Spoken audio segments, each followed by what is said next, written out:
ওই আগের মতো পরীক্ষা পরীক্ষা জিপিএ প্লাস নিয়ে আমরা পড়ে থাকবো, এটা হতে পারে না। আজকের বিশ্বায়নের লেখাপড়ায় ওই জিপিএ এ প্লাসের গুরুত্ব তেমন একটি নেই। অতএব আমাদের লেখাপড়ার মডিউলকে আমাদের চেঞ্জ করতে হবে।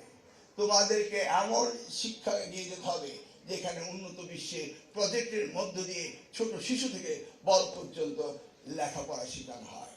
ক্লাসরুম অ্যাসেসমেন্ট থাকতে হবে। সেই জায়গায় আমাদের প্রয়োজন সবচেয়ে বেশি। তোমাদেরকে অ্যাড্রেস করার আগে আমাকে অ্যাড্রেস করতে হবে শিক্ষকদেরকে।